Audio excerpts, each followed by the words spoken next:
everyone. Welcome back to Spilling the Gravy. We're your host, Antonia. And Michelle. And we are a mother-in-law, daughter-in-law duo getting real about conversations about family, about everything in between, our relationships, everything else. And today we want to have an honest conversation and maybe a deep conversation, so fair warning. It will be funny, I promise. But we wanted to get into a deep conversation about grief and losing loved ones. So, this is episode 2. Episode 2. We want to do a cheers like we did the last one? Yes. Cheers to everyone. Cheers Depression. to episode 2. Cheers to grief. And I think being able to laugh with grief, you'll see, is important to us and how we cope.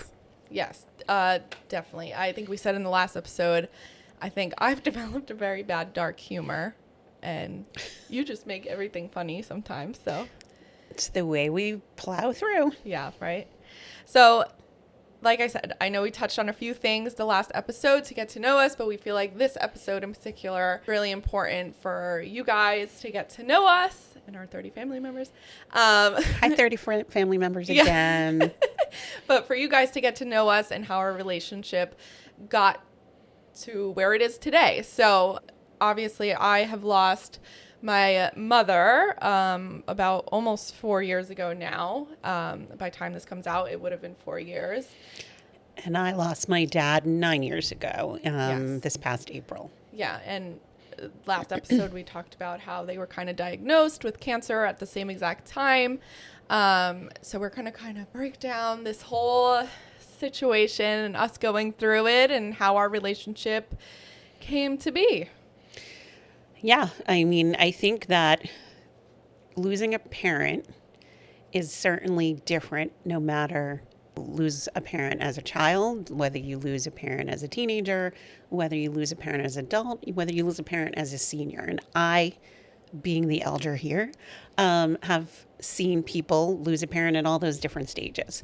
So I think that you deal with it differently in all those different stages. But in the end, there's part of you always, no matter how old you are, that's still that little kid that lost their parent. So I think there's common bonding on that throughout anyone. I don't think no matter what age you are, obviously, I think it could be more difficult. Even people younger than me, obviously people that aren't even 18 yet, but it's difficult at any age, and no matter what age you are, I don't think it changes the feeling. Losing anybody is very hard. I think losing your parent or somebody that you are so close to like that is extremely difficult. It's the person that knew you since day one and kind of before. Yeah, exactly. Maybe we should give a little background. We didn't really talk about Pa that much the last episode.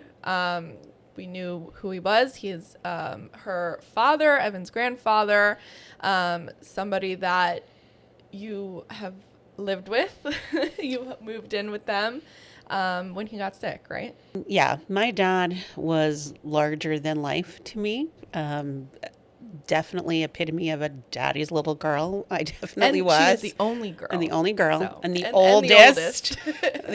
The only girl, born 11 months after my parents got married. So pretty much with them, almost their entire marriage as well.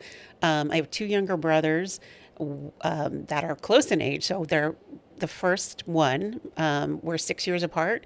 And the second one, we're 7 years apart. So they were back to back. But for 6 whole years, it was just me and my mom and dad. And then those little brats came in and took over. I'm just kidding. I love my brothers. So he called me his little princess, and that I was. And he's the person who could make me laugh the hardest and could probably make me cry the hardest at times. We have to get to some of those stories in one episode. Exactly. Of the strong Italian father being protective over his little girl. Yes, I'll just say, oldest, first girl, strict Italian father. They so there were definitely go to her 8th grade dance. Yeah, exactly. So trying being a teenager through that. But no matter what, he, like I said, he was larger than life to me. And I think for the entire family, he was kind of the center. So he was very funny. people were drawn to him, loved to be around him. You got to experience some of that while he was still here. My kids adored him. He was the grandfather that would get on the floor and rough and tumble with them and make them laugh and do whatever silly thing he could that would make them laugh. And they loved being with him. So he was a wonderful grandfather, a wonderful father, and a wonderful father-in-law to my husband. I mean, he treated him like he was his own son. They were so close. We were all so close. They did everything together too. So when someone like that gets sick, it is felt far and wide throughout the family, and how you all deal with it. Everybody deals with it their own way, but it hits hard to everyone. So when he did get diagnosed, like I will say, my father was a smoker, a heavy smoker for over 50 years. 5 generations too. Exactly. So. I think, he started in high school and never stopped. And we, for years, would all try, my mom included, to get him to stop smoking. And it was always, I can stop whenever I want to. But again, I think that's partly generational, thinking he was also invincible. And he didn't stop until he had no choice. Pretty much healthy his entire life. And then when he did start to get sick, it happened pretty quickly. He wasn't even 70. He was in his late 60s, which is way, way too young. And anyway, got diagnosed. He really just had some issues with his talking. We noticed some differences in his voice, got harder. He was coughing a lot. Went to the doctor, ENT. They saw a mass in the back of his tongue, and it ended up being oropharyngeal cancer, which later ended up metastasizing. So he literally went in for a biopsy and came out with a trach, which they warned could happen. For a proud man, which he was. So, like I said, larger than life, loved his Italian culture, which is, a part of our story. Loved his wine, loved his food, loved his family around him, and went from that to being the life of the party with all of that to now having a trach and then losing his hair. So for a very proud, somewhat vain man about his looks, that was a tough one, tough one, and tough to watch him experience that and his own emotions that he went through, especially because he was always the tough one for all of us. He was the backbone, and then now when the backbone is going through something, that's hard. So he got diagnosed, and I think right after your mother. So you were kind of going through that already, and then he was. Yeah, so we talked the last episode that my mom got diagnosed in November, and then he got diagnosed in January, and they both went to Sloan in the city, and amazing hospital. They, I think, extended both of their lives. Well, for your mother, definitely. My father didn't start at Sloan. I don't know if you remember this. I wanted him to start there. So Sloan is one of my customers too, and I know them very, very well. And I've seen them do amazing things. And again, being a proud man, he knew he was going to have to go often for treatment, and didn't want to. My mom would not drive in the city, and he didn't know if he'd be able to drive himself all the time into the city. So he made a decision to go locally for treatment originally. Now, I don't know if it would have made a difference or not, but it is what it is, and you can't go back. So by the time we did go to Sloan, he had progressed so much that there was really nothing we could do. I thought he started at Sloan. That's why. No, that's why I tell everybody now, start at Sloan. Yeah. No, I mean, they're a great hospital. I loved every doctor that my mom had worked with there. So she got diagnosed. I was 16. I had just turned 16, and she hid a lot from me in the beginning. I think because she was scared to tell me. She didn't want me to feel like scared or whatever, but she did tell me she was sick, but she didn't tell me anything about what's going on. She wouldn't let me come to any of the treatments. She wouldn't let me listen to any of her phone calls with doctors or anything like that, especially in the beginning. And during her first round of treatments, when she first got diagnosed, she got really, really sick. She was doing IV treatments, and I remember she just couldn't stop throwing up at that time, and she was just really, really ill. Her hemoglobin had dropped, and she was also low in iron to begin with. So like it was all these contributing factors. And she ended up going to the hospital. She wouldn't let me come visit her. Like, again, same type of person where my mom was very passionate and stubborn and would not let anybody tell her what to do or how she was going to do things, which did cause us to butt heads a lot, especially towards the end. But that's just the type of person she was, very similar to Pa. And I think it was hard for her to even tell me that she was sick. And then with her situation, she got sick. She was cured. She was in remission for a little bit. A couple years later, it would come back. A couple months later, it would come back. She went back and forth a few times. Was Pa ever in that phase of like it went away, it came back, or was it just continuous?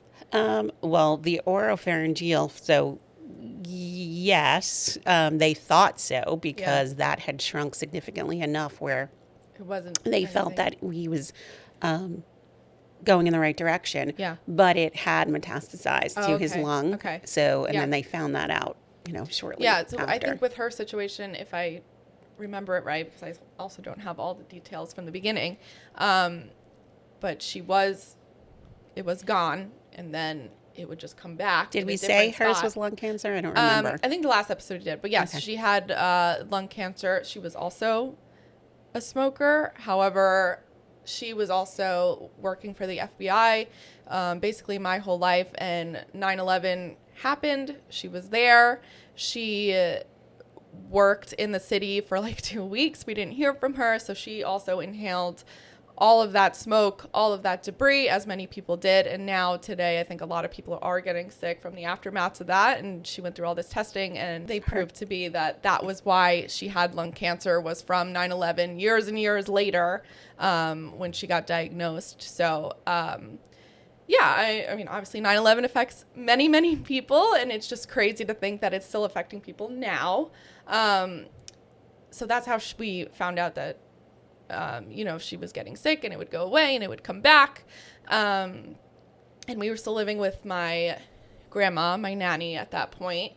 And it was hard for her too, because that was the start of kind of my nanny's downward spiral. We told you this was going to be full of fun this episode. Yeah, so much fun of her downward spiral, because she also had dementia, the starting phases of it.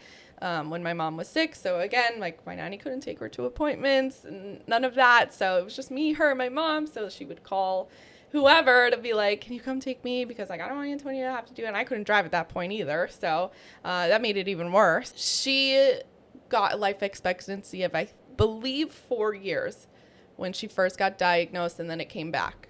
And they told her, like, look, this thing is popping up out of nowhere again. Like, we don't know kind of what's going to happen, and this is what we're thinking based on all of the results that we're seeing and the type of cancer you have and all of that. But she fought her butt off to stay. Fought long and hard and lived another 8 years. 4 years. Another 4 years. So she lived another. She lived 8 in total, based from when she got. She basically doubled her life expectancy originally. Yes, essentially, yeah, because it was 2021. I can't do math again. We should not do a math episode. Right. Where for Pa it was with 2 years and that was it.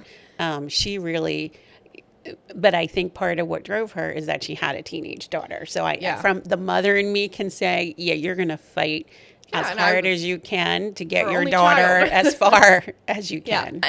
And she knew the situation with my nanny, so I really didn't. And my dad was, of course, there as well, but we didn't live with him, and he would have dropped everything to be there for me as well. But he lived in Long Island at the time. I think he was still in Long Island at the time, so it wasn't exactly close, and I wasn't going to move to Long Island. I was in high school. I was going to go to college. And then I did then it was at a point where she was better again. I went to college. I went away. I was in Georgia. And I think while I was there, she called me one day and told me that I was back. And I think that was a big, not the only reason, but that was also a big reason of why I did come home again, is because I felt like I needed to be home in a way. And like there was other factors that were involved in it when I changed my major and all that stuff. But I think that was a big one. And I had so much anxiety to a point where I was like crumpled in my bed and I didn't know what it was from, which should be an episode too about anxiety and stuff. But I was struggling a lot, and I'm sure that was a huge reason. She was a very strong lady, though, and unfortunately, she had passed away almost 4 years ago in 2021 now, and she was 44, 46. 46? 44. I don't know. Who's she the same age as? We're terrible at doing math today. Jesus Christ. She's the same age as... She's the same age as Toast. So she was 47. So she was 47. Yes. Yeah. So 47 years old to not be alive anymore is quite young. Our relationship did get a little rocky towards the end, but again, she had a lot. It had eventually spread to her brain, and, you know, it was affecting her mental state a lot of the time. She couldn't really speak that clearly sometimes, and it's very testy. You gotta like walk on eggshells around her for a lot of it, and she didn't have anybody to vent to. She didn't have a husband. She didn't have... She deserved to be... 100%. She 100% did. But I think it took a toll on our relationship and how I was dealing with things as well. And it was 100% not her fault. It was just the situation we were in. She didn't have anybody to vent to, and I was that person. I was the caretaker. I was everything. And towards the end of her life, I literally was a nurse. Antonia deserves a world of credit. She, no matter what happened or what she says about the relationship, the love between them and how she took care of Nicole. I'm going to say in an entire year where she was really getting very, very bad. And Nicole, like she said, a proud woman who would not have wanted her daughter to do everything she had to do. Was like, I guess, more in her right mind. When she saw the things that I was like doing for her, she would literally flip. She probably flips over in her grave now because I can relate to that. It didn't matter to me. Like I was like, you're my mother. I'm going to take care of you. I don't care what the situation is. And I didn't know how to do half the things, but I was just doing it. And I say this all the time. Me going through that whole last year of her life, I look back on it. I have no idea how I did that. I was such on autopilot. I didn't even process anything that was going to. I had like a schedule. I'm like, okay, she needs this doctor, this medicine, this medicine. Oh, now we're going on hospice and we're going to do this. Oh, she's in the hospital. Like doctors are calling me on the phone to tell me like, oh, she's not going to live that much longer. I'm like, okay, well then I would have to go into the room and tell her like, I just had this conversation with the doctor, and like nobody should have to do that. Tell your mother you're dying essentially. No. Everything she tried to shield you from, now you had to take on. You grew up very quickly. I didn't process anything. And yeah, I did grow up quickly because I had to. And I think me not having Evan really would have... Ew. Crying. Tissues. Me not having Evan really would have... I don't know how I would have got through it. Like, he was my boyfriend at the time. He could have left at any point, and I've said this in my vows at our wedding. I'm like, you chose to be there, not only because he loved me, but because he loved my mom. And he had similar experiences at home with Pa, and he just knew, I love you, and you're the person I want to be with, and I'm going to be here to help you and your family, whatever you need all the time. So I really don't know how I would have gone through it without him. Both of them. I couldn't be more proud of both of them. Obviously, Antonia even more because of what she had to deal with, and it was her mom.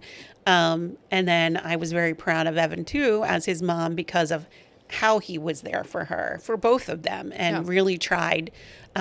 He loved Nicole, too. Yeah, he really did. That's who he had every intention of being his mother-in-law. She is his mother-in-law, and we would have definitely, if she was here, we would definitely be having the two of them sit here to have one of these discussions. Do a son-in-law, mother-in-law podcast. So I would have expected nothing less of him to be there to support you, but could not have been prouder of how you held each other up in these situations. Yeah, and he definitely doesn't want me to mention this, but like he helped me do things that no son-in-law should have to go through with their mother-in-law. And their kids. Like, see, in my mind, they were kids. How old was I? I was 22. I think I was 22. Yeah, like probably. Pretty much. I think I was turning 23 when she died. He literally, like, there was a point where she couldn't go to the bathroom or get up anymore. So, like, she had a diaper on, and the nurse had to show me how to change her diaper. But, like, and I did it sometimes by myself. But when he was there, I'm like, I can't lift her by myself. Like, I'm not strong enough to lift her. So, like, he would be there helping me change diapers with my mom. Like, it's just... That's true love. Literally, if he doesn't love me after changing my mom's diaper... That is true love. But yeah, it's like little things like that, well, we already knew we were going to get engaged at that point. And Nicole knew. Your mom knew. And she knew, and I know... And Evan did go and ask her. Yeah, I was just going to say, we had a whole conversation, me and Evan, saying we knew she was going to die. I said, do you want me to propose while she's still here? And that was something I respected so much. He did ask her prior to this I was having this conversation. I knew. Her permission. Yeah. And she, of course, said yes. And it was when she was still coherent. She wasn't loopy. Because I had said to him prior to that, I was like, she's going through a lot. Maybe you should, like, if you're going to ask me, you should ask her. And he did ask my dad, of course, as well. But it came to a point where we knew she was going to go. And he had said to me, do you want me to propose before she goes so she can see it? And I thought so long and hard about that, because that's a huge moment in your life. Getting engaged, especially like a daughter and a mom, like that's a huge moment. So I ultimately had said no, because I didn't want to rush. We grew up so fast. I didn't want to rush our relationship because of the situation. And would I have loved for her to see it? Yes, of course. But I had to think about us, and I didn't want to put pressure on him for us to be engaged just because my mom was dying. Like, that's not what I wanted. So ultimately, that was a hard decision, but it's a decision I make. But I respect him so much for even thinking of doing something like that and asking me that, because that's love. The ending was very, very sad. And obviously when she died, like, I think was on autopilot and was just running and like, okay, let's get the funeral stuff together. And because towards the end, your house had to become like a hospital. I had a hospital bed. I had an oxygen machine. I had blood pressure, like the finger thing. Like, I had medicine. I was like a pharmacy in my freaking house. Like, I had Oxy. I had everything you could have wanted in my house that I had to give her, and it was a lot. So, and again, when you think about this, these are two kids in their early 20s. Yeah, just graduated college, yep. Starting to get on. Well, Evan was still, because then Evan was going for his then his master's, and so they were still in school. He was still in school. They were at a point in their life where they should have been They should have been going out. They should have been having fun, and not that they never did, but not often. And the fact that they were mature enough to recognize that this was what was important. Like, she had to be there for her mom. And he loved her enough and understood that this was important enough that he needed to.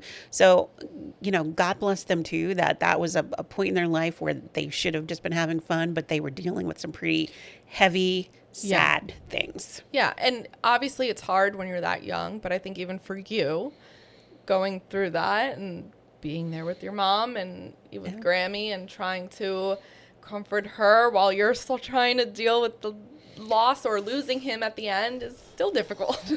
Yeah, I mean, the very end. So my dad also fought hard. Like, he was much less time. Yeah. But he fought, and I think he fought for a while more just for us. I think he knew that he wasn't going to come out the other side of it. But he was tired. He was weak, but he knew how much we wanted him here. So he would say, sure, I'll try this. And especially when we did start going to Sloan, there were some different trials that they wanted to try with him and some different kinds of treatment. it was one step forward and 10 steps back because Yeah. he was just getting too sick at that point. So we never really got to try those things. But he hung in there and he was trying. And then I guess like the last week, he ended up in the hospital at Sloan in the city. And we were there, we were all there constantly. And then it came to where it really tough conversation. A doctor, and it wasn't his regular doctor because he was out. So it was a doctor we didn't even know, called us in to a meeting and basically to tell us that there was nothing else that they could do at that point but keep him comfortable. So it was a matter of time. He wasn't coming home. He was going to end up dying there. Did they give you the option for him to come home, or they said no? They said if we they didn't at that point, and Uh-huh. I don't know if it's because they realized, that it was just going to be a few days. Yeah. So, that was a tough one. And then me, I always feel, and I think this comes from him, that I can't fall apart in that conversation. All I could do. So now that meeting was me, Jeff, my husband, so his son-in-law, and my mom. And was my brother there? One of them? I'm not sure. I actually don't think so. I think it might have just been the three of us. And my mother immediately lost it. Yeah. My husband, his son-in-law, Jeff's a crybaby. started losing it. Jeff cries about everything. So Love you, Jeff. So who was going to hold their shit together? It had to be me.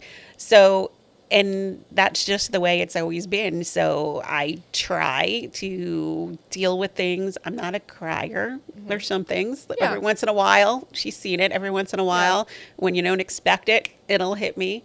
But for the most part, I'm not a crier. I try to hold it together. And then I knew him, I kind of already had to be that through him being sick. And I was the one driving them to all their appointments and taking them to the doctors and going through all of that. But I knew that I was now the new Tony. I was going to have to be strong for him and for my mom, and be the one to make sure that the end of his life, comfortable as... happy is a weird word, but happy that we were all together. He, like I said earlier, was a proud man. He did not want a lot of people to see him in the state he was. Yeah. But we convinced him then to let the people who, outside of like the immediate family, who hadn't seen him. There were friends that were their friends for years and years, since I was born. They were friends from before high school, friends of his. That hadn't seen him in a very long time. So we convinced him to let those people come to the hospital, and they did. Because I think they needed it too. He might not have, but they needed it. And in true, my father fashion, he put on his happy face, as sick as he was, and as, in and out of it as he could be. And he hugged them, and he kissed them, and he talked to them for a little bit. My youngest, Ryan, was in 8th grade when this happened. And this was all happening the very beginning of April. And it was, a big year in 8th grade. And he had his 8th grade class trip, and he did not want to go. They were going to Washington, D.C. And my father had told him, nope, you're going to go. Like he had Ryan come to the hospital. You're going to come, you're going to give me a kiss, you're going to go, and you're going to go on that trip. And he did. He called me every night from the hotel in the bathroom crying because he was afraid something was going to happen. But that was who my father was. Like, he was going to step up for the people and no, I love you, and you're not going to let this change because this is a big year for you. He recognized all of that. Obviously, like, me and Evan started dating. He kind of got sick pretty much right away too, again, with my mom. And then, so I don't remember, I guess, if you were always like that, like him back then when he was still here. I mean, obviously now you've kind of taken over that role and become the matriarch of the family, and that also means I'm old. No, that's not what that means. But I've been that person that everybody comes to for advice or help or what do I do, and I just want to be around you and I want to hang out and like let's talk, and like it's just, you've been that strong person for everybody, not even just family, literally everybody. So well, I think part of that, I mean, because I am most like him. So maybe I have some traits of my mother. Yeah. But mostly I've always been been like like my dad. Yeah. Everyone has always said that. That's always who I've been. So I think, yeah, I was always strong. Not when I was little, I was definitely crybaby and shy. Definitely broke out of my shell, I guess. Probably high school was Yeah. really when it started, and then never looked back after that. So I was always kind of like him in that respect. And so I guess it was just natural that, but then obviously it just Kept going kept on. going. And more and situations right. came up that you had to be the And strong one. at the end, so at the very end, like the night before he died, we all, actually 2 nights before he died, so it was kind of where we thought, where they were going to up his morphine. We knew that, Yeah. we weren't really going to, we were going to have one last conversation. He was probably going to be sleeping, and we really wouldn't be able to talk to him again. So the immediate family, we were all there, other than obviously we made my kids go home. But we all stayed there overnight, and he called us all in so that we could all talk to him. And what he cared about the most was his wife, my mother. That's all Yeah. he cared about was, you have to take care of mom. You have to take care of her. You need to be there for her. Take care of mommy. And that's what we had to say, that we will take care of her. We're going to be there. She's going to be fine. I promise you that. And that's all he cared about. Even when we were talking about, because I guess you don't really want to think about it. And obviously before he got diagnosed, they hadn't really talked about what happens to us. Like when we go, do you want to be cremated? Do you want to be buried? Hard conversations. Yes. And now I will say they've always had a plot ready for them. Not that they bought. My father's grandparents had bought a plot in a cemetery for 8. And it was supposed to be, well, it is them, his grandparents, his parents, my grandparents. Then it was supposed to be my father and mother. And then my father's sister, Pat, my Aunt Pat. Aunt Pat, everybody knows her as Aunt Pat. She was everybody's Aunt Pat, who never married. So, it was supposed to be for her and her husband, but it would have just been her. Nope. So there was a spot so that he could have gone to. So now here it is at the end when you can still have that conversation, and kind of now you have to because you're here. And my mom said to him, "What do you want?" Now, I knew what I wanted. I didn't want him to go there. I don't like cemeteries. I didn't want him to be there. I was hoping he was going to want to be cremated, but obviously you can't tell somebody. No. I could try, but you can't tell somebody. It has to be their choice. Yes. So she had that conversation with him, and he basically said, "I don't care. I'm not going to be here. Do what you want." Grammy's like, all right, wrap him up. Take him home Exactly. with me. He's like, "I don't care. I'm not going to be here," which is typical of my father too. Like, do what you want. Whatever makes you happy. And again, for her, whatever makes you happy, I'm fine with. Whatever you want to do, I'm good with. So she wasn't sure at first either, but then, like you said, she would want to wrap him home. She did not want to be apart from him more than 10 minutes. So anyway, he ended up getting cremated, and he is now home with us. But the point of that was just like really to the end, where he's like, he was always looking out for us. Like, I don't care. I want, as long as you guys are happy and you make a decision that you're comfortable with, I'm comfortable with it. So he said everything he had to say to all of us. The next night, because then we were going to, you don't know for sure exactly what is going to happen. We started taking turns staying. And that next night was me with my mom. She was obviously going to stay the whole time. It was, like a little after 11. I remember everything that night. Everybody had just left to go home. And I finally convinced her to lay down, that I would sit with him and hold his hand and stay awake, and for her to get some sleep, and then we would switch. And within 15 minutes of facing the other way, she wasn't even asleep. I think she was reading. Yeah. And me holding his hand, he went. I knew something was happening by what I, heard and saw.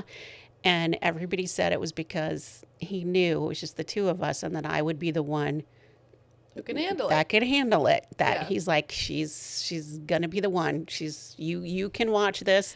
You're gonna take care of it. You're gonna help your mother in this moment, and that's what it was. Yeah, it's weird how even if they're not there, they are. And all I wanted, really, like, here I am the strong one, but all I kept thinking in my head as I was watching him at that moment was, it's my daddy. I want to curl in this bed and curl up next to him. But obviously I couldn't. But still, that little girl in me, that's what I wanted to do. And so that's what we're saying. No matter what age you are, you're still going to feel that way losing a parent. And it's weird to think that when you are talking to them in those like last little moments, that they, even if they're not like maybe even physically, mentally there, whatever. They know what's going on, and they know the situation, because I have a similar one. Evan had slept over, and I told him we knew it was going to happen soon, but she was in the house. So I was like creeped out that like I was going to go downstairs one day and just find her. But Evan slept over, and I told him in the morning, can you just go downstairs? And like, he was going to work. So I said, if you go downstairs, make sure like she's fine. If she's fine, go to work. If she's not, wake me up. So he left. He never woke me up. The dog actually woke me up, Nyla, and in a weird way. It was very like rapid, like not like she had to go out. Like I could tell. I'm like, what the hell is wrong with you? Like, what are you doing? And then I heard noise come from downstairs.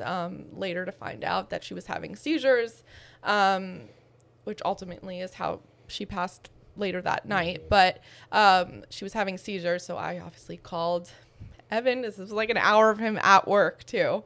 And I was like, you need to come on. Like, I was so scared to even go in the room. So I was not the strong person that you were to walk in and do that. But like, I was just terrified to go into the room and like see her not alive. That was my biggest fear, is seeing her not alive when it happened. Obviously I saw her at the wake, but that's different. So that was like one of my biggest fears. And the night before that happened in the morning, because then hospice took her away and she ended up passing at a hospice facility, which was also a hard decision, but probably the best decision I could have made. And I think it's a decision she would want me to make, because I couldn't see her like that. But the night before that happened, I had called pretty much everybody saying, look, this is actively happening now. Like, I don't know how much longer. It could be tonight, could be tomorrow, could be next week. Like, we really don't know. So you had come that night as well, and it was late. I remember it being late at night, and we were talking about everything, and I think I was like, I just don't know what to do with myself, and I'm scared to be here and all that. And then you went into the room by yourself with her, and I don't know if I just went to go talk to Evan or if you said, I'm just going to talk to her, whatever. And you were always very good at like doing that type of situation. I was probably not, but she went in to go talk to her, and yeah, you want to explain? I mean, obviously you want to talk to them. Like, I knew too from everything I had heard that this was probably going to be my last conversation with her. Yeah. And you had experience, because obviously probably had passed prior, so you knew what it was like. So I just, obviously she couldn't communicate at this point. No. So I just... She hasn't, she hadn't spoken in at least a week. Yeah. At all. Like, no words, no moans, no nothing.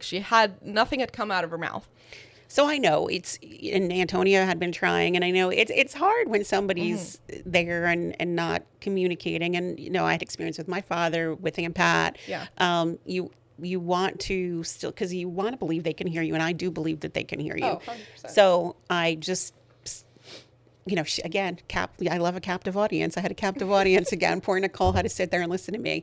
But I was sitting there talking to her, and then kind of got real about how I felt about Antonia, that obviously we knew that her and Evan would be getting married, that I would always make sure that my son took care of her and was there for her no matter what.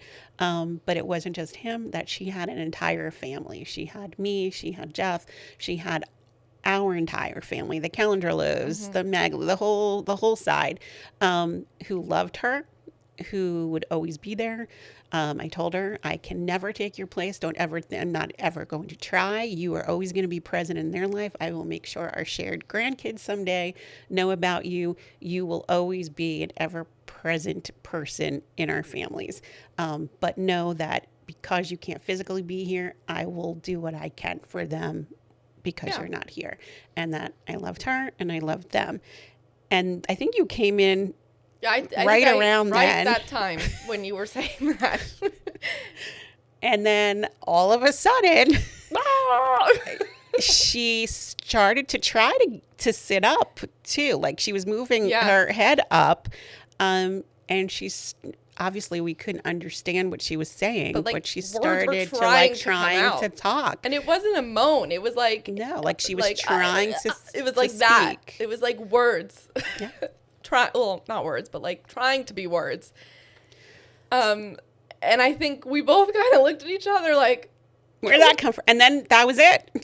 Yeah, then she never said anything ever again until that was it. Like, and she hadn't spoken for a week prior. So like I was shocked because every night when I was there home with her, I would try to get her to say like, good night, Right. love you, like just something. And she wouldn't give it to me. And obviously, granted the situation, but I was in shock that she tried to say something to you literally right after that conversation. So in our heads, what I believe, and I'm sure you do too, is that she was trying to say thank you, or I trust you, just something along those lines of I'm passing the torch to you to like take care of my daughter. Because I think we've talked about this, and we both really feel that people at the end of their life like I said, went through this with my dad, went through with Aunt Pat. Aunt Pat was also, when she was going, played with her mind as well. So we had a lot of not lucid moments, and that's putting it lightly. And then the day before, all of a sudden, she was completely lucid, and she wanted beer and watermelon. So you could say that's not lucid, but if you knew Aunt Pat, wanting beer and watermelon was lucid. So I brought that lady in the hospital beer and watermelon so she could have it. We had a conversation. Told her, because she didn't want any more tests, and for a while, I kind of had been pushing her, you have to get tests, we have to make sure what's going on with you. She didn't want any more, and I recognized that was it. She was done, and had the conversation with her. It's okay. You don't have to be put through anymore. It's okay. We love you. Whatever you want, we're here. We're okay. And after her beer and watermelon that night, she went to sleep, never woke up again, went into hospice, died the next day. Yeah, it's just crazy the way they know the situation, because then the next day after you had that conversation with her, that was the morning that I woke up when I heard the noises and the dog woke me up and everything happened so fast, and I made the decision to have her go to hospice. But obviously before she went, I had called Evan. I'm like, you need to come, like, he was at work. I was like, you need to come say goodbye. Like, she's literally leaving and we're not going to see her again, because it was also COVID. So they were going to make an exception for just me to go visit her if she was still there within the 3 hours of her getting checked in and hooked up to all this stuff. And I didn't want to go because I said my goodbye when she was there, when she was leaving, because I was at my max at that point. I couldn't do it anymore. I couldn't be a nurse. I couldn't see her that way. How many times anymore. can you say goodbye? Yeah, and it's like I said, I don't even remember what I said. I really don't remember at all. I think I've blocked it out. But like I said what I needed to say to her, and that was it. I couldn't see her suffer anymore, essentially. Right. So that is why when she passed, like, obviously it became difficult after the fact, I think, for me, because I was in autopilot, that once it kind of turned off and I came to the realization that, like, well, I'm never going to see her again until I die. Like, it's a crazy thing to think about. That, and it hits you like a ton of bricks. Yeah, it really does hit you worse, I think. I think after the realization, after you're not in the chaos of things happening like that, it hits you then. And that's where I kind of fell into anxiety a lot harder. And I felt like I couldn't do things anymore because I was just struggling so much. And yeah, and then like we go through major events, because then that December I got engaged. So like that was amazing moment. I was so happy, obviously. But then, you know, once we got engaged and we're talking about it and we're showing family, then you get that like, right, why is she not here to... I can't call her to be like, hey, like I got engaged, like that whole thing. And I'm sure you have similar moments, especially with your kids, because you had kids that you wanted your dad to see. Yeah, it's not grow up. It's not, and that's what I said in the beginning. Different stages hit you different, you know, different stages of your life when you lose that parent. So I can say I had no regret, and I don't think you do either, as far as what was said, just, you know, by what we just talked about. No. don't have any regrets that anything went unsaid with my dad. No. He knew how much I loved him. I knew how much he loved me, my kids, all of that. So none of that. I have no regrets about that. Obviously, I regret him not seeing the stages of, you know, the important events, like you said, in my kid's life, like being there for to see them get engaged. The like he would have been over the moon to be at their wedding and all kinds of, the college graduations. He loved to watch them play hockey, the hockey games, seeing them coach together now. He would have loved that. So yeah, I hate that he's not there for any of that, but he got to see me get married. He got to see my kids be born. I hate for her and I hate for you that she doesn't get those moments. Yeah. And I think that's the struggle when you're younger. Is you miss those really first life moments of you getting married. So like my wedding, beautiful, but I left when we both left an empty chair for Pa and then my mom, but just seeing the empty chair even is right. It kills you. And especially a mom and daughter, I didn't get to go dress shopping with her. I didn't get to do all that. So it's hard in that sense. And I think I'm really going to struggle is when I am ready to have a baby, because that's the wedding is one thing, and I'm not saying the wedding doesn't hurt. Yeah, obviously it does. And I had my moment when I was getting ready that I felt but I think me having a baby is a whole other thing. Absolutely. But yeah, it's hard to go through all that, but I think what's really helped me is having family by my side and going through either grief or even the process of going through a funeral stuff. And how do I do it? Should we tell the funny story of the funeral, of the wake? So now we said it was going to be funny. None of this has been funny so far. We'll get into the funny now. Okay, so you really want to laugh, listen to this. But again, I think this was a gift from your mother for you. So yeah, I really wouldn't be able to handle it. So obviously leading up to the wake, it was the day of the wake. We get dressed. I remember me and Evan standing in my room and I'm sitting there bawling. I'm I can't do it today. I just can't. I didn't even want to go. Obviously I was going to go, but I was I can't do it. I'm going to see all these people. How am I going to keep myself together? And again, I'm crying now, but I'm not a crier either, really. I cry in front of very few people, and you being one of them, Evan obviously being one of them. And we were having this conversation. He's no, you'll be good. You're strong. You got it. And it's fine. So we went. And obviously me and Evan are the first people to walk into the room to go see her. And she had lost her hair as well, obviously. So she had a wig. So I gave the funeral home a wig to put on her. And I guess we should say, though, sorry to cut you off. Yeah. Nicole had her natural hair, gorgeous. You see her hair, but she had gorgeous, full, curly, lion's mane hair. Gorgeous, huge hair. So I think that was a real struggle for her too, through her treatment, losing her hair and all that. So I wanted to make sure that when it was her wake and all these people were going to come see her, that she had a little bit of a curly hair, and she looked like her. Yeah, she looked like her. So obviously it wasn't going to be what she had. I knew that. So she had a wig that was straight. The funeral home called me. They were we're looking at the picture that you gave us of her for her makeup and stuff. Do you want us to curl her hair? And I said, oh, I didn't know you could do that. I'm yeah. I'm if you can, but obviously not the picture, because she had curly hair. So I'm maybe just, when straight hair is curled, it's just a little waves, a little wave, whatever. It looks nice.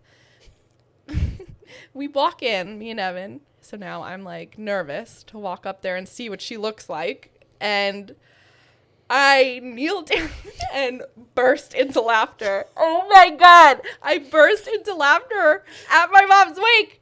And me and Evan are now looking at each other, giggling. And now I'm kind of in the back, what the heck? She's lost it. We're going to have to get the medics here. Yeah, literally. So her hair was a perm. It was a bad perm. An afro. I don't even know. It was what's her name? Annie. It was Annie, but brown. Oh. It was so bad that I was I cannot let people see her like this. So we have used that funeral home in their family for years and years. Pa had their wake there and everything. So we knew the owner, and I was what are we gonna do? I went over and told her before you even went up there, I think, right? I told you yes, first. before I even saw her. So yes. I told her, and then she was no, it's not that bad. Let me go see. And you were oh my God. I'm what are we gonna do? So now the first moment of me seeing my mom in a wake was, which is why I think it was a gift from your mother, and she was what did you let them do to me? And another funny thing, the night before her wake, Evan's sleeping over my house, and I'm like, okay, I'm gonna go in the shower, and I open the closet, and we had like a laundry chute, and I see steam come out, and I'm like, what the hell? Our water heater exploded the night before the wake. And we were joking that night, me and Evan, like, Nicole's pissed about something. It was her hair. It was her hair. It was her hair. 100% her hair. So I think that moment for me really she did it for me, I think, to be like, it's fine. We're good. We're going to laugh, which is part of our dark humor, I think. Yes, definitely. I'm just going to giggle, and, it's a sucky situation, so you might as well laugh or you're going to cry, so... And I think that's how then we kind of get through everything, that we try to find humor in even the darkest times. Yeah. Because if not, you're just going to be wallowing in grief, and you get to a place where you can't get out of it. Yeah. Yeah. You definitely do. So it's important, I think, to surround yourself by family and friends and all that. And then, especially in Italian culture, when you're going through after a wake, you have a repast, and then you kind of relive all their moments. It's not so sad, a repast. I kind of not that I want people to die, but like I enjoy a repast where you talk about their memories and eat the foods that they like. And you're basically having a party after. Yeah, I mean, I don't know if other cultures do that, but that's what you do. You sit and you chat and you talk about them. Exactly. There's food. I mean, I'm sure this is in tons of cultures too, but like this is what happens. There's food from the moment that someone dies, the food train starts, and there's people bringing food and sending food, and there's nothing but food to the house because they know everybody's going to come together. You're going to have a lot of people over. Yes. And I think it's also because people don't really know what to do when people want to do something for you. Yeah. It's hard because you can only hear "I'm sorry" how many times, and we all do it. You go to a wake, that's what we say. It's what you say. It's what you have to say. But when you're the person on the receiving end of it, after a while, it's you're on autopilot. Yeah. But so I think it's also hard, not just for the people that are going through the loss, but the people that are coming to give sympathy. They don't know what to do. So it's food, it's memories, and that's what it should be. Yeah, I think so too. And I think that's how you keep them alive after the fact. By the stories. Just to talk about them and make sure that their memory is still there. And like, oh, what would they do in this situation when they're with us? And like, they would be here, sitting here, chit-chatting. And then you go through traditions of things of like, we all have family traditions that we want to keep them involved in. And maybe for me, my birthday every year, my birthday is the 30th of Halloween, the 30th of October. So right by Halloween. So I always had she always bought me a pumpkin cake. So then now obviously she's not here, and I usually spend my birthdays obviously with my husband and with you as well. And you always get me a pumpkin cake. So it's like living through the memories like that. Because that you don't want to lose those things because, as Antonia said, that's what keeps them with you. And, I've said this many times to many people that's the legacy that's left behind. Like my father didn't have, the boatload of money to leave me, but what he left me is so much more than that. It's the tradition. It's the memory, the big holidays. He loved holidays. Him loving holidays so much made me love holidays so much. We continue to do, we had what became what I call eggnog night. It just was a night where originally it was to decorate my mom and dad's tree, and we would all get together and he would make eggnog and do an eggnog toast. It's not even for tree decorating anymore, but we still do it. And whether you like eggnog or not, you kind of have to have a little sip. But we still do it because that's what we did, and that's what he did. So there's different things that we're just going to continue to do that he was a part of. And not only do we have, both of them, Nicole was cremated as well. So not only do we have both of them, we have to-go's, what I call to-go dad, and we have to-go Nicole. So mom. It's a little urn of ashes. So literally we have taken my father as weird and strange as probably many of you are going to think this is. We've taken him to a lot of places places he'd like to go eat or celebrations. We would take him. Graduations. He's come to hockey games. And Grandma would be right there with him in her hand. Yeah. Look, Pod's saying hi to you.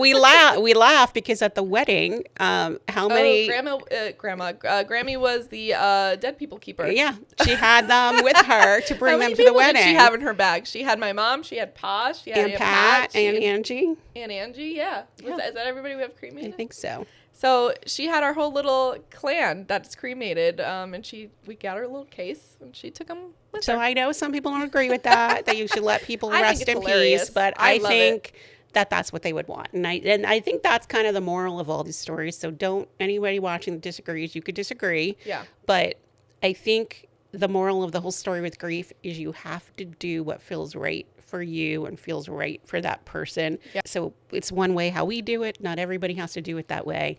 No. But that's what's important. Spending that time together towards the end, if you can. In some ways, we were lucky that we got to say goodbye. Not everybody gets that. But yes, I think everyone grieves differently, and we've obviously shared a whole lot of stories with you today of at least our situations and how we dealt with it, and all of this really has contributed to our relationship, right. Which is why we didn't want to just have a sad episode, but talking about mother-in-law and daughter-in-law, right? It is relatable. Everybody has lost someone. There's no one who hasn't lost someone in their life, but all of this also has affected our bond and how we relate to each other.